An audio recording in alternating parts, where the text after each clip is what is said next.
Agora nós trabalharemos, né, com a unificação alemã, que é a segunda unificação assim, de relevo dentro da história europeia. Né? Ela vai ocorrer um ano depois da unificação italiana, mas as trajetórias é que são interessantes. Né? A trajetória da unificação alemã é bastante interessante. Primeira coisa, né, sempre remonta à história, a necessidade de compreender, né, o que é o território alemão, né, o que é essa coisa chamada Alemanha antes da unificação. Como vários outros países europeus, a Alemanha o território que hoje é a Alemanha, uma boa parte dele fez parte, né, foi parte integrante do Império Romano, né, então isso por si só já é interessante. Né? Você tem ao final da Idade Antiga, início da Idade Média, mas mais precisamente, né, um pouco mais para frente, naquilo que seria denominado Alta Idade Média, a formação do chamado Sacro Império Romano Germânico, né, sob o governo de Carlos Magno. Né? Com a morte de Carlos Magno, então esse império vai ser dividido em três, entre seus filhos, e claro que com o processo de fragmentação política ocorrida durante a Idade Média, né, que veio com o nome de feudalismo, nós temos uma situação que vai ser comum a vários outros territórios europeus, ou seja, uma fragmentação, embora tenha um rei, mas essa fragmentação dá muita autoridade aos nobres, né, aos chamados senhores feudais. A situação da Alemanha não mudaria com o fim da Idade Média e com a decadência do feudalismo, né, como aconteceu, por exemplo, com a França. Né? Então, o que eu quero dizer com isso? A Alemanha ela não vai conhecer uma unidade política. Né? Ela ainda vai manter essa fragmentação territorial. Né? São vários principados, alguns reinos, mas vários principados dentro desse território, mas que compartilham uma cultura comum. Né? Então, mais uma vez, esse componente da cultura aparece como um elemento importante. É claro que, num primeiro momento, a cultura é fundamental, mas depois, né, principalmente a partir do século XIX, consolidação da Revolução Industrial, inclusive na Prússia, né, o econômico começa a aparecer com mais vigor. Então, retomando um pouco aqui, né, depois de fazer esse breve apanhado histórico, como é que a gente pode começar a pensar essa unificação alemã? Primeira coisa, né, a Prússia, que é o principal reino, né, dentro dessa Alemanha, começa a conhecer um período, né, um momento de crescimento econômico vigoroso, isso em virtude de uma revolução industrial levada a cabo, né, com o intuito de diminuir as distâncias em relação a outras potências europeias, já que a Prússia aspirava se tornar uma potência hegemônica no centro da Europa. Mas para ser essa potência hegemônica, ela tinha que competir com rivais igualmente poderosos. Né? A leste, o Império Russo, ao sul, o Império Austríaco e a oeste, a França. Né? Então esses são os três principais adversários nesse projeto alemão, nesse projeto prussiano. Mas aí como é que a Prússia começa a resolver isso? Ora, as habilidades, né, diplomáticas dos seus líderes, e talvez o mais destacado deles vai ser o Otto von Bismarck, né, eles começam a costurar, né, acordos com outros principados alemães para fazer frente, né, àquilo que eles consideravam uma ameaça, né, representada por esses três outros países, né, no caso a Áustria, a Prússia, a Rússia e a França. Então, um primeiro passo, tá, para essa unificação alemã, sem dúvida, foi o estabelecimento de uma união aduaneira, a chamada Zollverein, né, lá pelos idos de 1834, que garantiu como é que eu diria, um livre trânsito, né, um livre trânsito de mercadorias pelo território. Né? Então, assim, as mercadorias da Prússia teriam facilidade de entrar em Schleswig-Holstein, né, e vice-versa. Só que a gente tem que pensar o seguinte, à exceção da Prússia, todos os demais reinos alemães, né, os principados alemães, eles a base da sua economia era agrícola. Então a Prússia, como já vinha com um processo de industrialização bastante avançado, teria uma vantagem imensa. Né? Você, no caso Hohenheim, o que vai acontecer? Vai haver as economias desses outros principados alemães ficarão definitivamente atrelados à economia prussiana. Então isso vai fortalecer a Prússia em termos econômicos.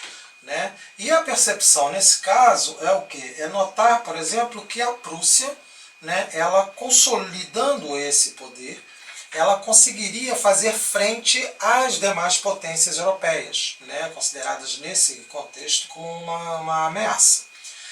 A questão bastante interessante aqui, né, que é importante a gente analisar, é que o fortalecimento econômico prussiano possibilitaria, né, como eu falei, não apenas fazer frente, mas garantir, ampliar, né, já que nós falamos de nacionalismo num outro momento, mas ampliar um mercado consumidor e principalmente fonte de matéria-prima. Né? Porque a primeira fase da Revolução Industrial ela foi caracterizada pela utilização massiva de minério de ferro e carvão, né? Minerais abundantes na região do Vale do Ruhr. Né? Então, assim, consolidaria esse poderio alemão, né? Esse poderio prussiano, perdão. E, além disso, né, consolidando esse mercado consumidor, consolidando aí a ampliação desse mercado e das fontes de matéria-prima, a Prússia ficaria numa situação de vantagem em relação aos outros países europeus. Mas espera aí, mas isso antes da unificação, sim. Né? A Prússia, ela veio, como eu falei, ela veio queimando etapas, né, nessa industrialização. Tinha uma população grande, né? Então, uma população grande que significava também um mercado consumidor amplo. Não quer dizer que todos os indivíduos fossem integrados a esse mercado consumidor, mas de qualquer maneira competiria com tranquilidade em relação aos outros países. Nós temos que pensar que nessa primeira metade do século XIX, além da Inglaterra, somente a França, né, e a Bélgica tinham uma revolução industrial em andamento, os demais países ainda não tinham economias agrícolas bem presentes, né, no cenário.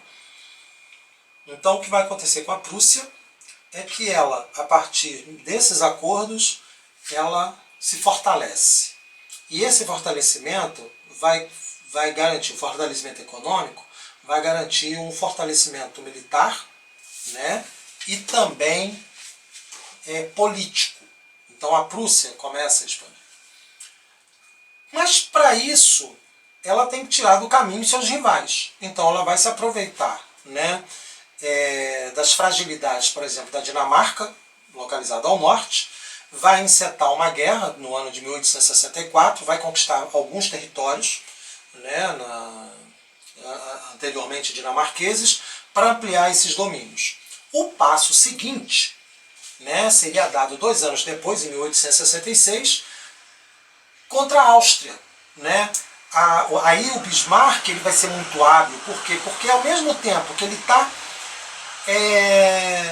negociando, né, alguns acordos, né, tentando estabelecer uma paz, uma relativa paz dentro da Europa, ele também está planejando a expansão da Prússia, né, não apenas no processo de unificação, mas também de consolidação desse poder. Né?